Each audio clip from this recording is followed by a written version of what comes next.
Hi everyone, and welcome to this week's episode of Weekly Wisdom with me, Sam, the Stoic teacher. If it's your first time here, I'm a philosophy and theology graduate from the University of Cambridge, and I now have the pleasure of teaching philosophy and religious studies in South London. In Weekly Wisdom, we look at ancient wisdom for modern times. Now this week is a special edition with the man who has changed my life more than any other living man, and embarrassingly, I told him this when I interviewed him. Donald Robertson wrote a book called Stoicism and the Art of Happiness that I discovered back in 2017 when I was deeply unhappy. I weighed 322 pounds, which is 23 stone, and I was morbidly obese, and quite frankly, my life was at risk. Discovering his book introduced me to the philosophy of Stoicism and resulted in me losing over 100 pounds of weight in 6 months. In the series of videos featuring Donald, we'll discuss topics ranging from the Stoic response to coronavirus, to whether Jordan Peterson is a Stoic, to what Donald Trump and Boris Johnson could learn from the Roman Emperor Marcus Aurelius, and you're really in for a treat. Without further ado, let's roll the intro and get going with some more ancient wisdom for modern times. Thank you for joining me. Strength, perseverance, self-control. There must be something in it that's of value. Like you haven't even tried to look for that.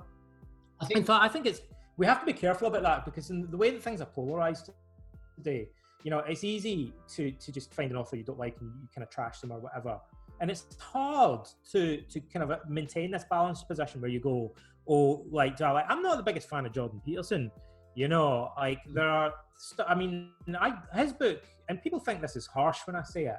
Somebody told me they thought I was being... Someone asked me in a talk in Toronto, of all places, what do you think of Jordan Peterson's book? And I hesitated for a minute, and then I said, I think it's one of the worst books I've read. And people were shocked, and they got quite angry about that. And I thought, I'd be lying if I said it wasn't. It is one of the worst books I've read. And I could talk all day about why I think it's one of the worst books I've read. It's got terrible, terrible psychological advice in it. I mean, a lot of it is just really weird New Age kind of theology stuff that's A, boring, and B, just seems totally unrelated to... I didn't like it, right? I thought it was a terrible book. And I thought it had really bad messages. It had some terrible psychological advice in it, and really unhealthy advice, and really bad messages about the nature of anger and stuff in it that were quite just stupid, toxic. And the baffling thing about it, if I didn't know better, and this is the honest truth, if I didn't know who'd written that book, I would swear I would have assumed that it was written in the 1970s, because it makes virtually no reference whatsoever to modern research in psychotherapy. Although the guy's a professor of clinical psychology, it would have blown my mind to discover that he was a clinical psychologist, let alone a professor of clinical psychology. I would never have guessed that. I would have assumed that he was writing in the 70s, because he mainly bangs on about Jung, of all things. Right, he has nothing to say about CBT or any modern research on psychotherapy. The main research I remember mentioning is this thing about lobsters, which just, I swear I would have thought was a joke. I'm still not sure it isn't a joke. I think I'm still not entirely convinced that that's not intended as a joke. But it's anyone that thinks that's any kind of credible scientific it's crazy. It's clearly not. It's clearly a ridiculous thing to say, right? Pseudoscientific nonsense. It's worse than Freud. Freud would have been embarrassed to say that, right? But so it's a bad book. It's a bad book. But there are things in it that are good. The message about kind of taking more responsibility is good. I'm sure that. I remember thinking there were some other kind of insights. So there's a lot of stuff crammed into it.